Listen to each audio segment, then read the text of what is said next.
¿Estamos listos? Okay. Bendiciones una vez más. Amén. Estoy lejito, vamos a ver. Bienvenidos todos a la casa del Señor. Amén.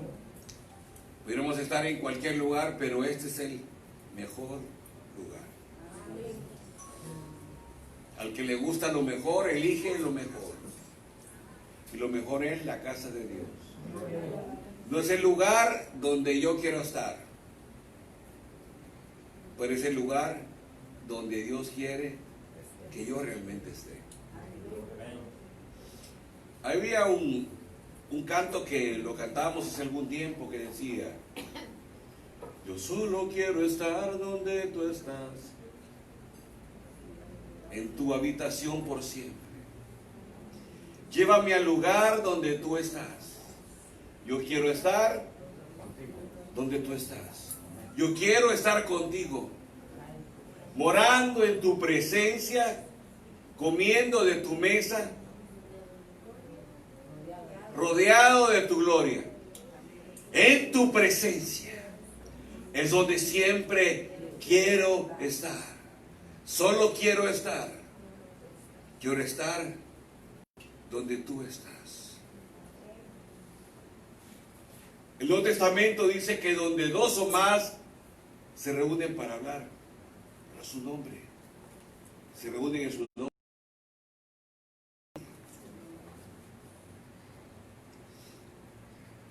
Tenemos que seguir nuestro peregrinaje en la palabra. Salmo 40, versículos 6 al 8. Versículo 5 lo voy a dejar para predicarlo durante la semana.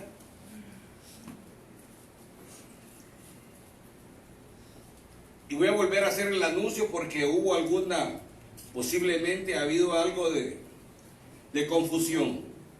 Durante la semana no va a haber culto en la iglesia.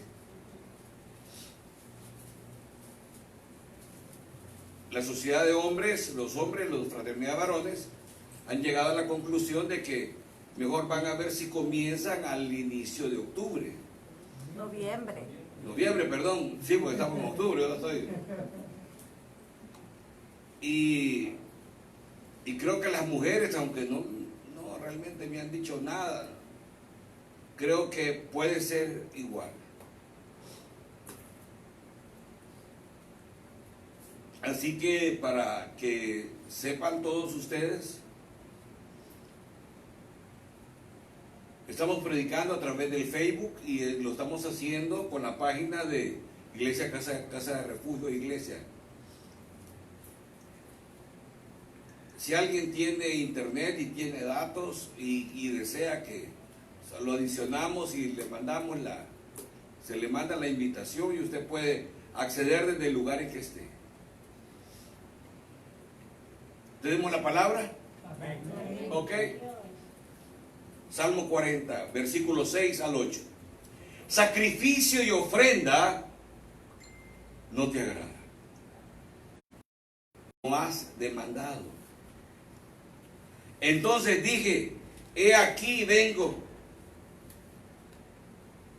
En el rollo del libro está escrito de mí. El hacer tu voluntad, Dios mío, me ha agradado, y tu ley está en medio de mi corazón. No me estoy refiriendo a la vulgaridad del género, porque el género es una vulgaridad. O es una degeneración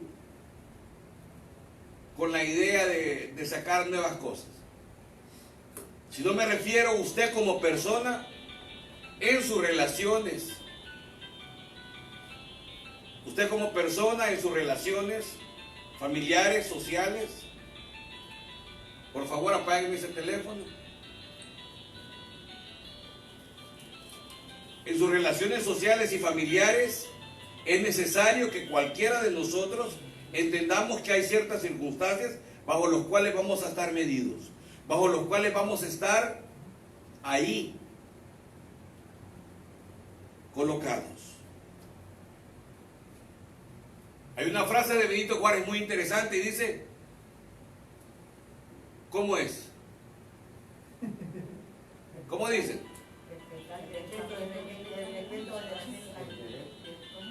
El respeto al derecho ajeno es la paz. Así es. O sea, yo tengo un derecho que termina donde comienza el derecho de alguien más.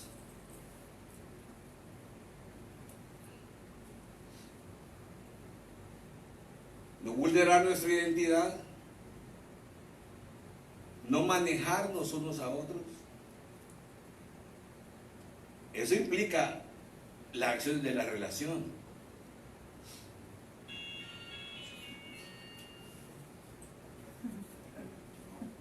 ¿Y qué es lo que sucede en un momento definido? Cuando cada uno de nosotros venimos delante del Señor,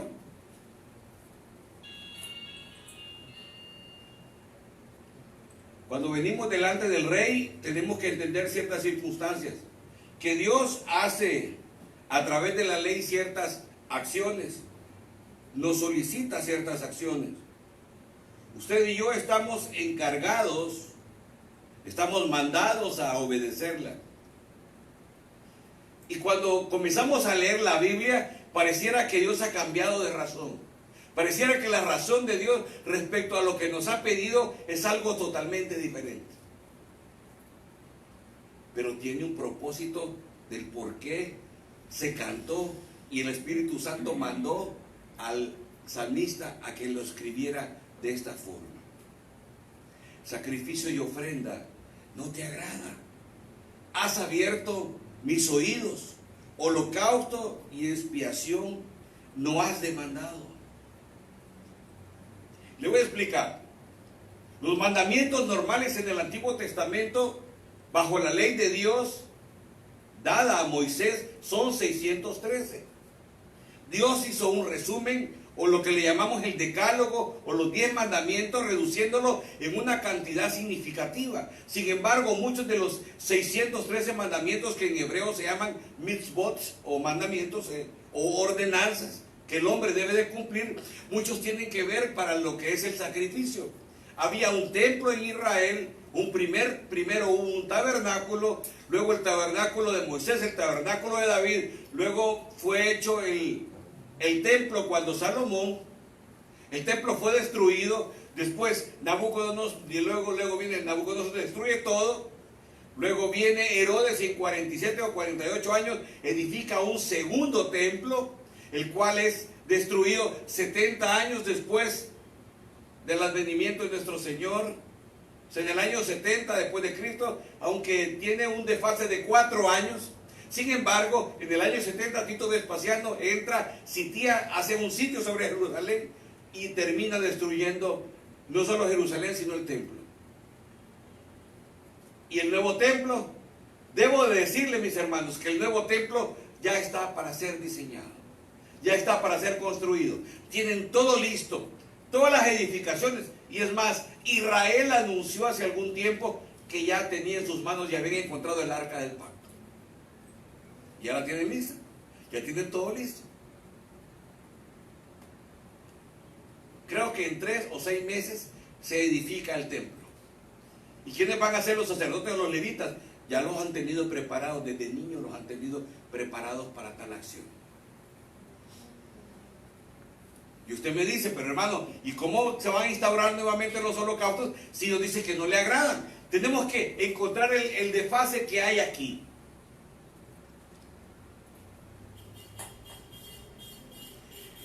Los sacerdotes eran los encargados de los sacrificios, y los sacrificios normalmente se hacían 3 al día. Cuando el templo es destruido, ¿qué es lo que sucede? Entonces empiezan los judíos a orar 3 veces. ¿Se acuerda de uno de los profetas?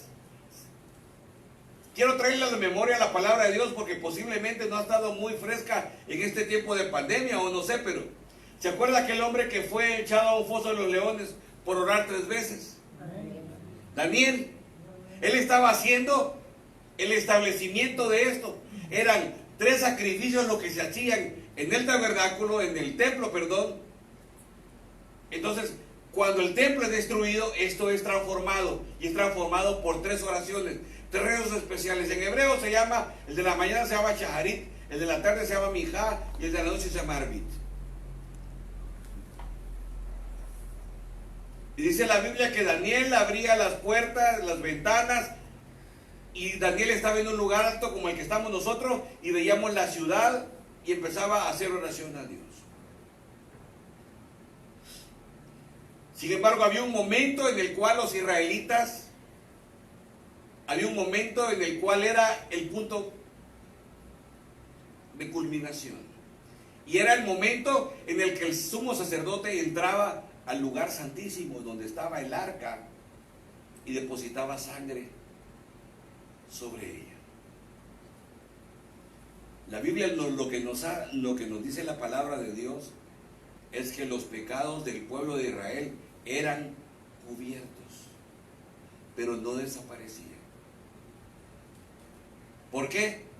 Porque toda la Biblia desde Génesis hacia adelante, todo iba a tener un engranaje tal en el cual muchos de los elementos que vimos desde Génesis hasta Malaquías tienen que ver con la venida del Mesías, tienen que ver con el sacrificio de un único cordero sin defecto. Ahora, ¿cuáles eran las exigencias en un momento definido que debían haber? Ahora, le voy a explicar. El momento de más consagración trascendental en Israel era cuando el sacerdote entraba al arca y depositaba la sangre. ¿Alguno de ustedes se ofrecería para eso? Levante la mano el que se ofrezca.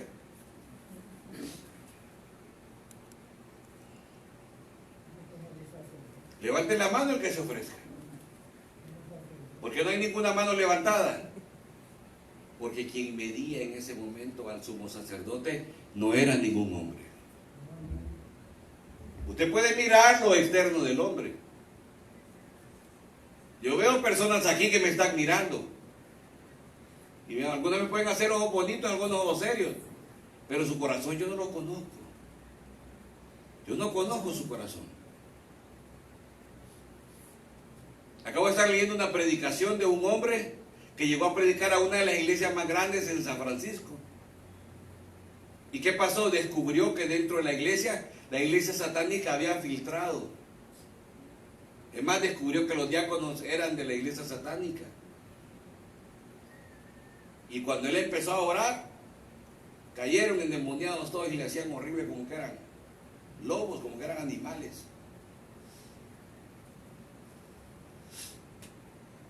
La Biblia y el Señor nos habla siempre que en la iglesia va a haber trigo y va a haber cizaña. Sin embargo, no es el tema ahora, pero debo de decirle que era Dios el que probaba el sumo sacerdote. En la historia del Antiguo Testamento hubieron unos que se ponían, ahí aparecieron los zarcillos. ¿Por qué?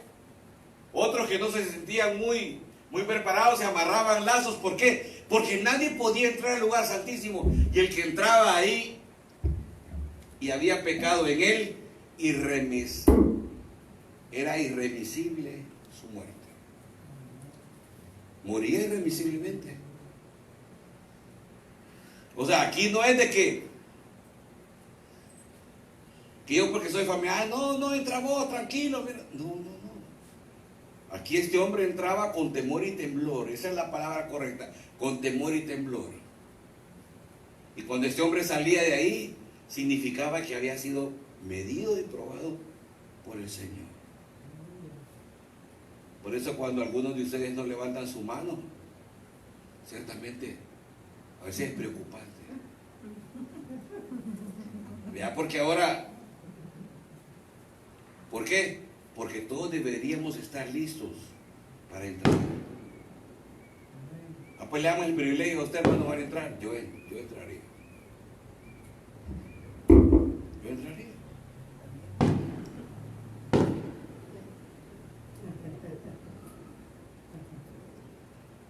Ahora, este momento más sagrado en Israel, ahorita lo han cambiado y es el Yom Kippur, que lo acabamos de celebrar.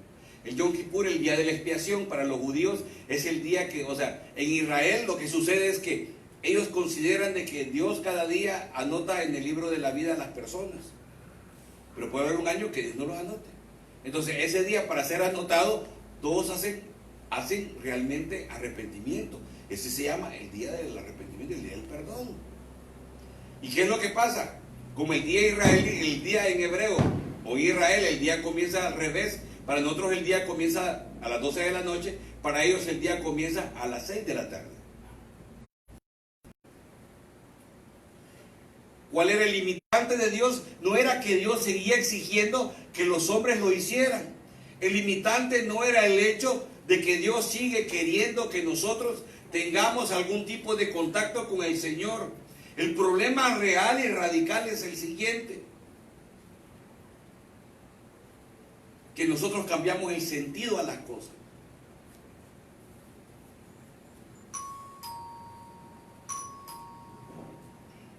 Hebreos capítulo 20, versículo 11, se lo voy a leer. Y ciertamente todo sacerdote está día tras día ministrando y ofreciendo muchas veces los mismos sacrificios que nunca pueden quitar los pecados. El sacerdocio como tal y el sacrificio venía a ser un tipo mediante el cual era derramada sangre. Esa sangre tenía que ver con la acción posterior en la cual iba a haber un cordero perfecto que iba a derramar su sangre y que iba a ser un solo sacrificio. Sin embargo, con los animales tenía el hombre que hacer era todo un aparataje increíble lo que se hacía. El hombre tenía que crear al animalito, tenía que ver que no tenía que tener defecto alguno, tenía que ser el mejor de la camada.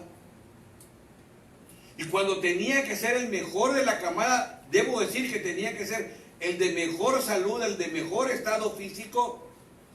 Él tenía que llevar el animalito desde su casa hasta el templo, y cuando estaban en el templo era ofrecido el sacrificio. El animal tenía que ser revisado por los sacerdotes y darse cuenta de que el animal no era ciego ni tenía ninguna anormalidad, porque tenía que ser perfecto. ¿Por qué? Porque todo eso le iba a dar al hombre una imagen de lo que iba a venir posteriormente, de lo que era necesario posteriormente.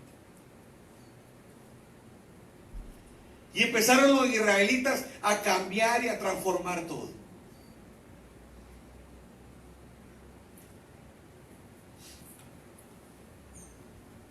Y me gusta alguien que dice: me gusta cuando predican los israelitas. Tienen los israelitas, pero todo tiene consonancia con nosotros posteriormente. Malaquías capítulo 1, versículo 8. El único libro antes de que Dios hiciera un silencio de 400 años. Dice de esta manera: y cuando ofrecéis el animal ciego para el sacrificio, ¿no es malo? Asimismo, cuando ofrecéis el cojo o el enfermo, ¿no es malo? Preséntalo pues a tu príncipe. ¿Acaso se agradará de ti o le será acepto? Dice Jehová de los ejércitos. El sacrificio bajo la acción de los israelitas se había vuelto una acción de compromiso simplemente, mas no una acción en la cual el corazón del hombre estaba envuelto en él.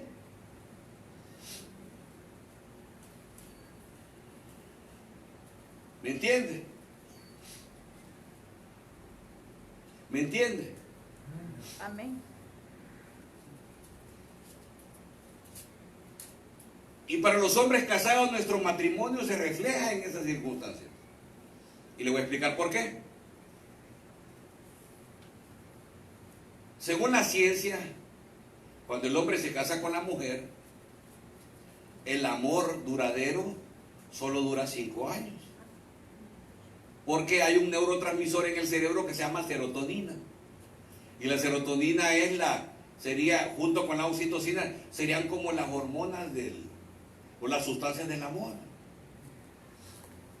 Si usted le mira los ojos bonitos, aunque estén uno para el Pacífico, uno para el Atlántico, ¿verdad?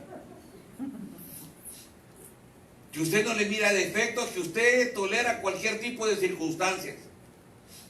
Pero pasados los 5 años, la serotonina es cambiado a otro neurotransmisor llamado dopamina, y entonces las circunstancias cambian. El amor se vuelve diferente. Por eso en el mundo Los hombres después de algunos años dejan de amar a sus mujeres y comienzan a amar a otras mujeres. ¿Por qué? Porque se agotó la serotonina para con esta mujer, pero puede iniciar la serotonina con otra mujer que duraría 5 años.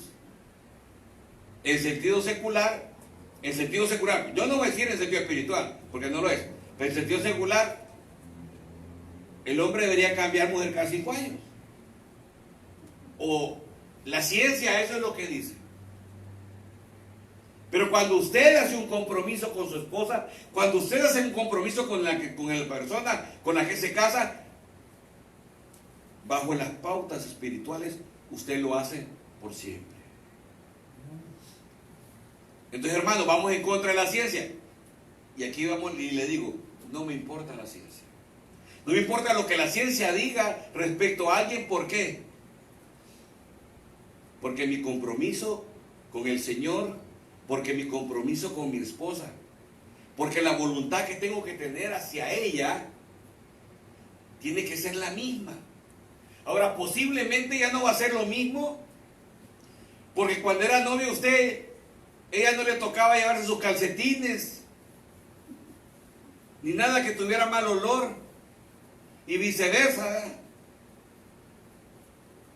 Porque el hombre igual conoce en la mujer circunstancias que no las voy a mencionar, pero que no son gratas a veces. Y todo eso como que aminora las circunstancias y puede ser que cambie algo. Pero usted como cristiano y yo como cristiano tenemos que seguir adelante y ser hombres y mujeres fieles porque el Señor así lo demanda. Más allá de lo que la ciencia y lo que nuestro cuerpo en un momento definido lo dice.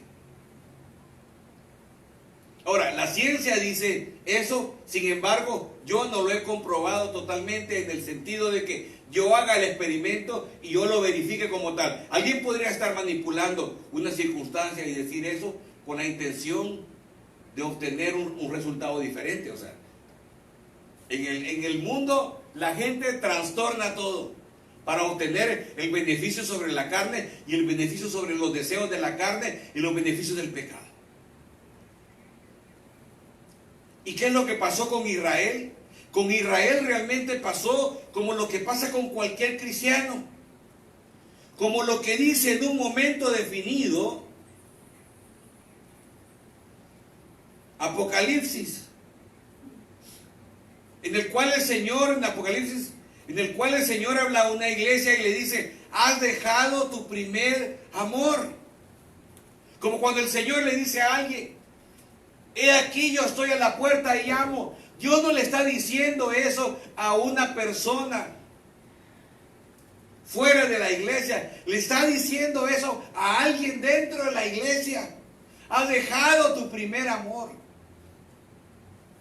Vuélvete del lugar donde has caído y arrepiéntete. Y ahora cuando vemos lo que el salmista está diciendo, Dios está reprimiendo aquello. Y cuando vemos en la palabra de Dios, podemos irnos a Eclesiastés y cuando dice, cuando te acerques a la casa de Dios, acércate más para oír que para ofrecer el sacrificio de los necios, porque no saben lo que dicen. Porque hemos hecho promesas a Dios y las hemos olvidado más fácilmente de lo que las mencionamos. Porque en un momento definido nuestra vida pareciera que patina en un momento. Y no vemos un avance realmente cotidiano e importante. Y a eso es a lo que Dios nos manda a hacer. Y eso es lo que Dios nos manda a hacer. Y eso es lo que Dios nos manda a decir. Y eso es lo que Dios me ha mandado a decir este día.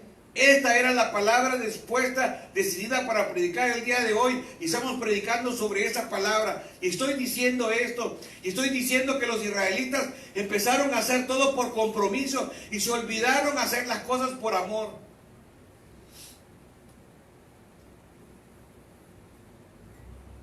Me acosté hoy casi a las 3:40 de la mañana. Mi esposa me llegó a despertar. Yo estaba tirado en la mesa, trabajando todavía. Y todo lo hacemos como dice la Biblia. Como decía David, yo no ofreceré sacrificio a Dios que no me cueste nada. Pero ofreceré a Dios lo mejor de mí. Yo cuando le digo, cuando lo veo a usted venir a la casa de Dios, alegre, feliz, sé que lo está haciendo no por compromiso. Sé que no es el compromiso el que lo está moviendo, sino con un amor ferviente y grande. Amén. Hace muchos años esta iglesia estaba llena de más personas, pero simplemente venían por lo que les daban, por eso venían. Porque habían donaciones, porque habían camisas, porque había un relajo de cosas.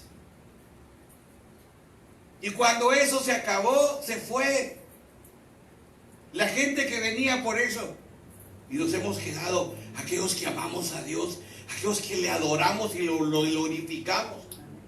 Pero todavía falta algo, todavía falta un poco más. Ahora no espere de mí que yo ciertamente sea perfecto, y yo no espero de usted que usted sea perfecto. Menos en ese tiempo de circunstancias y de cosas que en la cabeza la hemos tenido en otro lado. Pero sí debo de decirle, con todas las circunstancias o con toda la propiedad que Dios me da en este día, es necesario que entendamos que ha habido un momento en el cual ya no ha habido avance en nuestra vida y que necesitamos ir a más. Necesitamos ir a más. Necesitamos ir a más. Y eso no nos condiciona realmente al hecho de ser una mega iglesia o hacer, hermano, lo que tenemos que hacer es esto, aquello, sino de consagrarnos a Dios, cada uno de nosotros. Y cuando eso pase, Dios va a ir haciendo lo siguiente. Amén. Cuando de repente usted venga con otras personas y le diga, ¿y quiénes son? Son personas con las cuales mi vecino fui a orar por ellos y Dios lo sanó, lo llevaban para el quirófano y fui a orar, hermano, le puse las manos en el nombre del Señor y oré por él y él se curó. Y esa gente lo único que va a decir, va a caer rendida al Señor. Amén. Cuando usted vaya y transforme el odio en amor, cuando usted vaya y transforme la tristeza en gozo. ¿Qué dice la Biblia? ¿Qué dice el salmista? Has cambiado mi lamento en baile. Has cambiado mi lamento en gozo, en alegría. Voz de júbilo y de salvación hay en la tienda de los justos. Así dice la palabra. La diestra de Jehová hace proezas. La diestra de Jehová es sublime.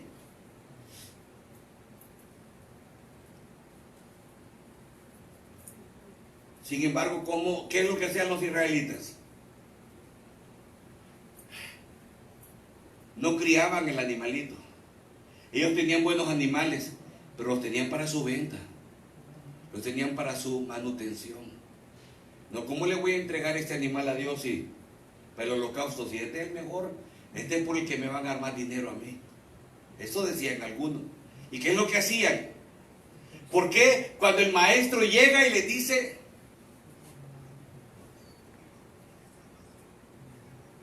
echa a todos, a los cambistas, echa a los que cambiaban, a los que tenían palomas, a los que tenían animales? Mi casa, casa de Dios será llamada, mas vosotros la habéis hecho cueva de ladrones. ¿Por qué?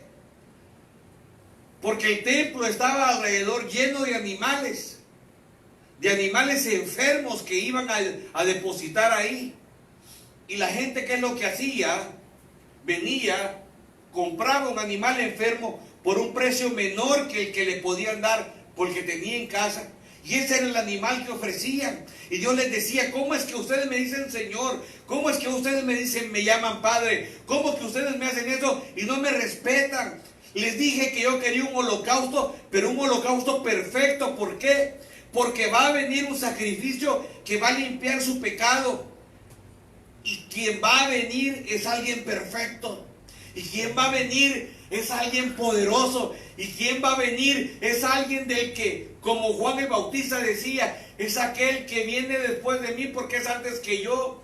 Ese, como lo dice la palabra de Dios, el Cordero de Dios que quita el pecado del mundo. Un animal enfermo no hacía un tipo de Cristo. Un animal enfermo representaba simplemente la bajeza del hombre de darle a Dios lo que le sobra.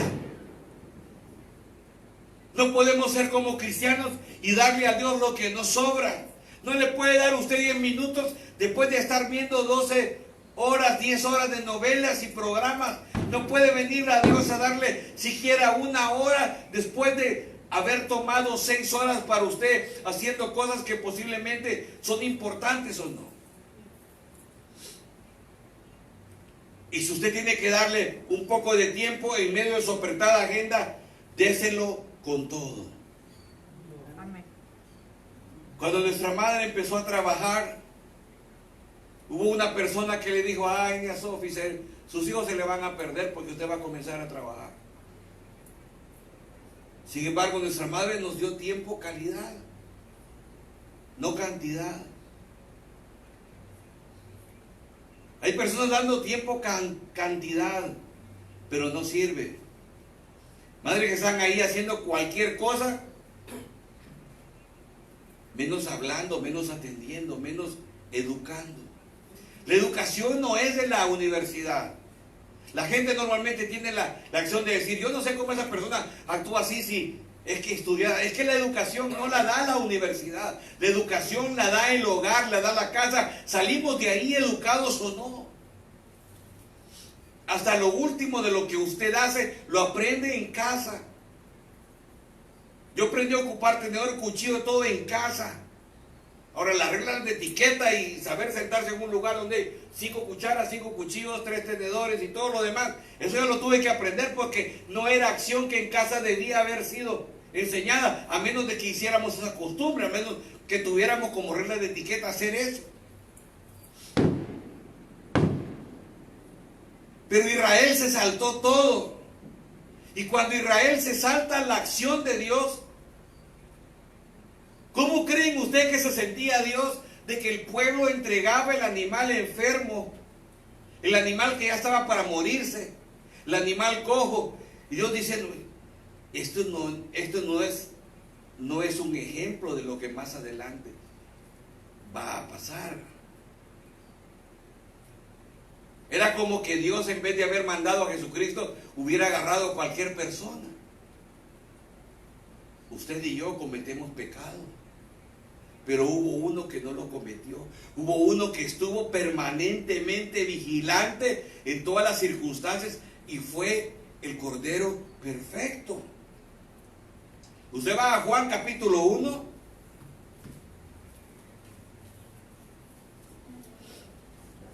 Al Evangelio de Juan.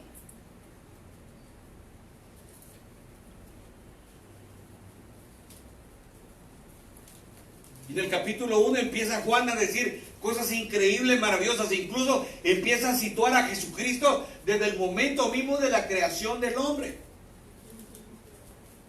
Y en el griego, dice el griego, enabgi o logos. En el principio era el verbo, y el verbo era con Dios, y el verbo era Dios. Este era en el principio con Dios, y todas las cosas por Él fueron hechas, y sin Él nada de lo que hubiese hecho fue hecho. Se necesitaba un cordero perfecto. ¿Se acuerda usted cuál fue el primer ejemplo que que Dios dio de que iba a venir un cordero y que se iba a sacrificar por nosotros? Si alguien se acuerda, en Génesis, en los primeros 4 capítulos de Génesis está. Todos nos acordamos de Caín y Abel, y aquí uno ofreció una ofrenda correcta y el otro una ofrenda no correcta, pero quiero referirme al animal que tuvieron que matar, porque fue un animalito que murió para que Adán y Eva se cubrieran. Porque usted y yo nos podemos cubrir con cosas incorrectas. ¿Con qué se habían cubierto de ellos? Con hojas. ¿Y eso era una vestimenta correcta? No lo es.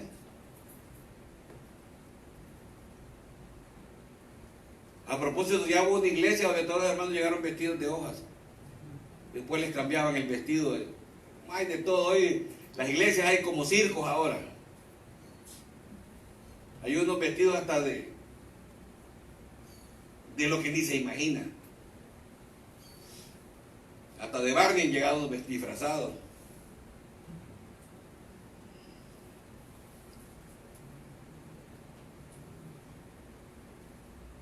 vemos el amor del Padre que tuvo que sacrificar, Él tuvo que sacrificar al primer animalito para que Adán y Eva tuvieran una vestimenta correcta. Y luego comienzan los sacrificios. No solo comenzaron los sacrificios ahí con Israel, sino mucho antes. Porque todo tenía referencia al Cordero de Dios.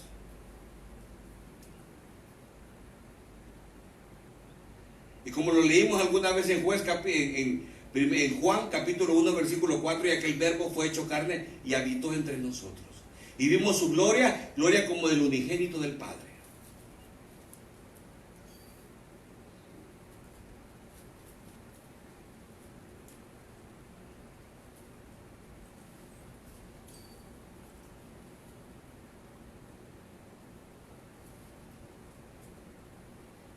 Juan 1:29. El siguiente día vio Juan a Jesús que venía a él y dijo: he aquí el Cordero de Dios que quita el pecado del mundo. Ese sacrificio único y perfecto. Así que vamos a ver, la controversia del hombre de alguna manera era entregar por compromiso a Dios lo que le sobraba, lo que él no iba a ocupar, y cómo Dios iba a recibir semejante ofrenda. Y él le dijo: vayan a entregarse a los príncipes, a ver si no los van a matar en ese mismo momento por haberle entregado lo peor. Tenían que entregarle lo mejor. Mas ¿qué pasaba con aquel que iba con su animalito, con el mejor, y lo ofrecía? Y cuando el animal era puesto en el fuego y subía ese olor fragante delante del Señor,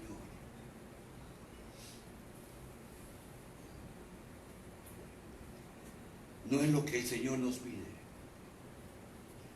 No es lo que el Señor nos pide. Y por allá otro profeta, el Señor le muestra: me ha mostrado el Señor. ¿Y qué pide el Señor de ti? Sino que hagas justicia, misericordia y seas humilde ante Él.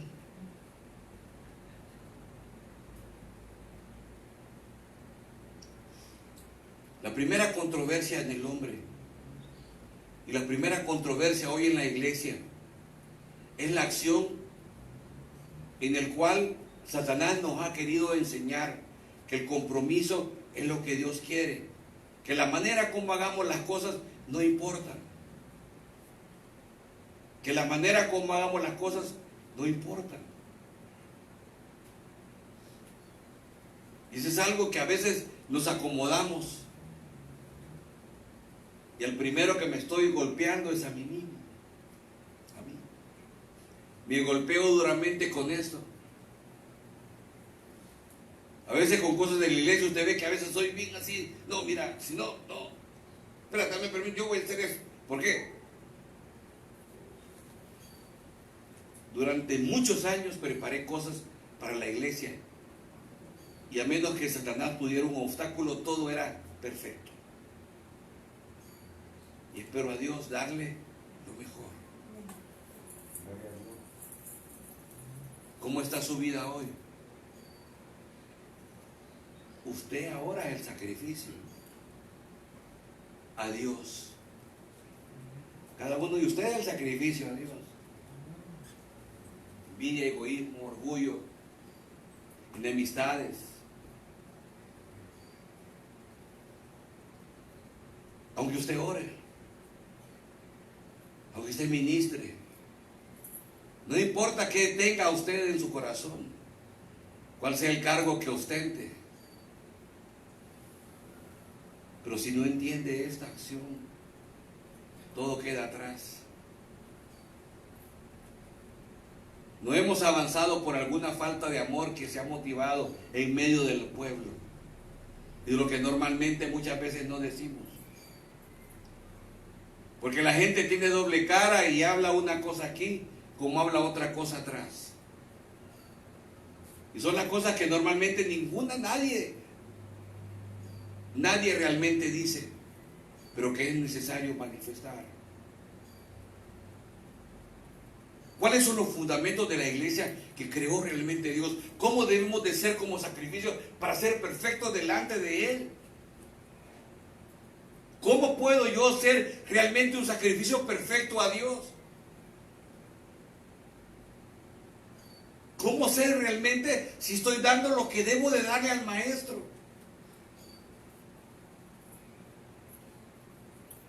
Porque otra de la controversia que voy a hablar realmente es eso. Y la otra controversia de la cual me voy a recibir es la religiosidad versus todo lo que viene. Mas tengo que adelantarme, mis hermanos. No importa ser religioso. Si usted cree que Dios nos manda a ser religioso, está errando el motivo de la fe. Dios no nos manda a ser religiosos, sino hagámonos fariseos todos. Y pongámosles cargas a la gente que ni siquiera nosotros podamos llevar. Y perdone que estoy hablando de esta manera, pero es lo que el Señor me ha mostrado. Y tengo que comenzar conmigo mismo, con mi familia.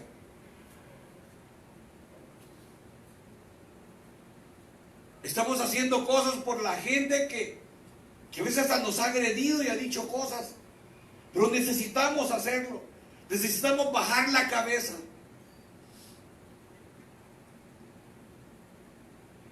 Y puede ser que la gente me vea cara brava. Esa es la cara que tengo, hermano. No me la puedo cambiar. Pero usted no sabe cómo mi corazón está llorando. Porque ciertamente necesitamos hacer algo diferente. No tenemos que estar actuando contra nuestro hermano a mansalva, en silencio. Ni hablar en contra de nadie. Porque entonces estamos hablando en contra de Dios. No podemos decir que somos perfectos en Dios o que estamos adquiriendo la estatura del varón perfecto de Dios. Si lo que nos comanda es la ira, el enojo, la envidia, el egoísmo. ¿Qué podemos tener en el mundo? Nada. Si vamos hacia la muerte, si ya la muerte nos enseñó que somos tan frágiles, que morimos tan rápidamente. ¿A qué nos podemos aferrar? A nada. Sino solo a saber que el momento que emitamos nuestro último suspiro realmente, es Dios el que lo va a recibir. Y es el Señor el que va a tomar nuestra vida. Pero yo realmente a veces quiero cambiar, quiero transformar las cosas. Y cada vez veo enojo, cada vez veo más separación, cada vez veo más cosas. Antes y bajo la dirección de mi padre, yo trataba de mejor no hacerme a un lado de ciertas circunstancias, pero ahora ya no se vale, no se vale y tenemos que cambiar.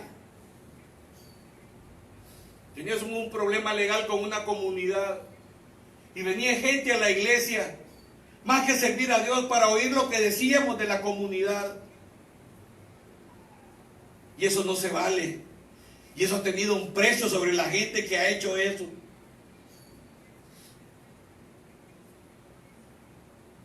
Al igual como una gente que se quedó cuando un pastor loco que vino aquí a hacer miles de cosas, un hombre que hasta quería sacar a mis padres de la iglesia en su momento, creyendo que la iglesia era parte, que la casa era parte de la iglesia.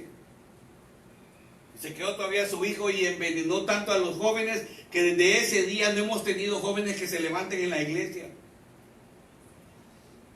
Pero es necesario transformar, es necesario cambiar, es necesario comenzar de nuevo, es necesario realmente hacer ese sacrificio que nos haga referencia y que enorgullezcamos a ese maestro que dio a su hijo perfecto, un sacrificio perfecto para que usted y yo estemos delante de Dios. El pecado que dice la Biblia, por cuanto todos habíamos pecado, estábamos destituidos de la gloria de Dios, estamos apartados de la gloria de Dios, no teníamos esperanza, pero vino el maestro, y más allá de lo que nosotros hicimos, y más allá de lo que nuestros padres del pasado hicieron, y nuestros antepasados cientos de años y generaciones antes que nosotros, más allá de de donde vengan, de donde hayan sido, no importando qué.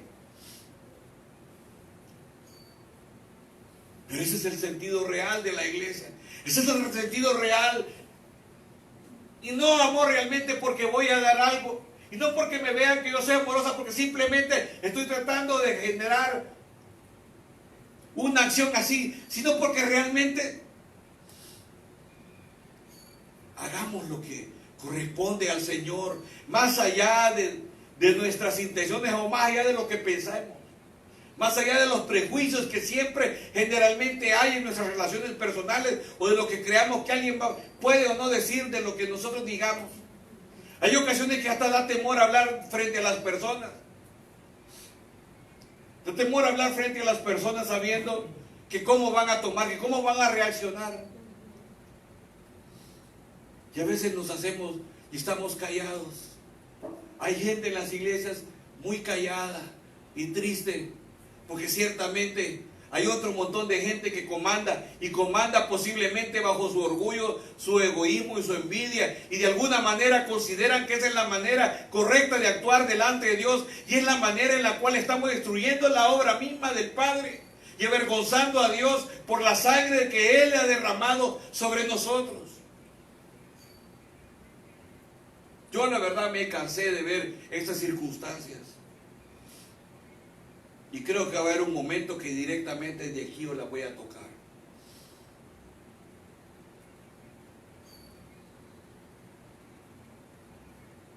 Porque Dios está esperando ver aquello diferente al mundo.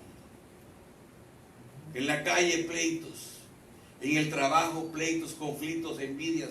¿Quién es el mejor? ¿Quién es el peor? ¿Sobre quién debo de estar? Pero en la casa de Dios tiene que ser lo contrario. Es como su casa. Es como su casa. En más de alguna ocasión yo con mi esposa ya no hemos puesto los cachos cada uno para tomar decisiones, y yo digo, ok, no, yo me callo, me aparto, porque es el último lugar donde debemos de deteriorar. Ese es nuestro oasis. Hay dos oasis, nuestra casa y otro es la iglesia. Aquí venimos a encontrarnos con el Señor. Aquí venimos a encontrarnos con el Rey. Aquí venimos a darle gloria y honra y alabanza. Y aquí tenemos que venir y salir nuevos.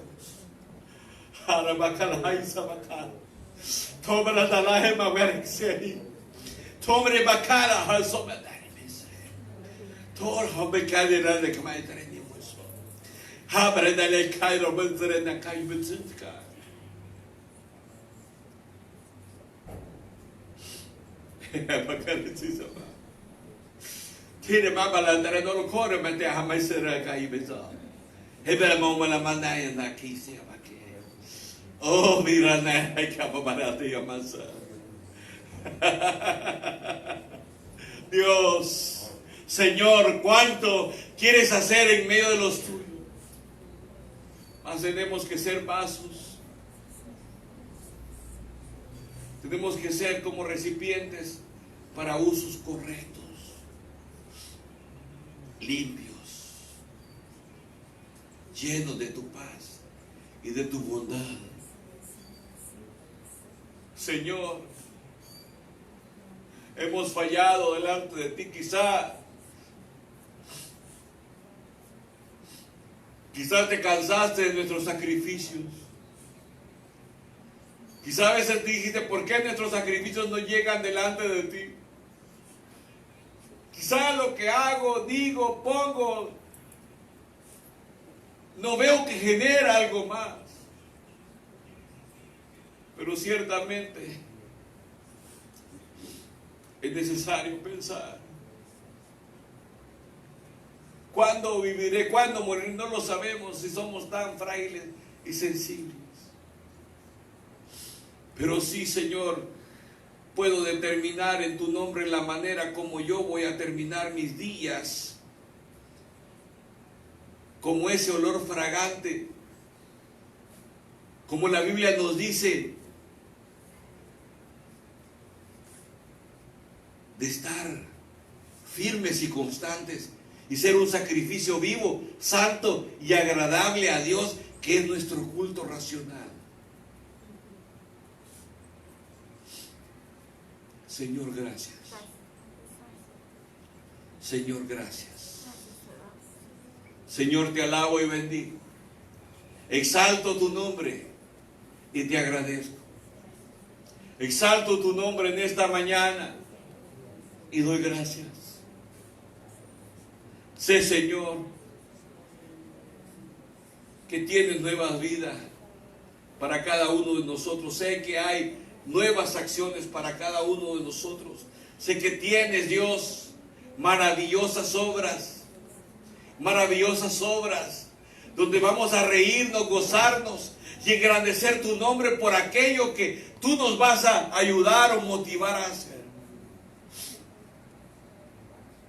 Amado Jesús, amado Dios, te alabo, te exalto, te bendigo y te glorifico, Señor. Gracias, Jesús. Gracias te doy por todo, amado Padre.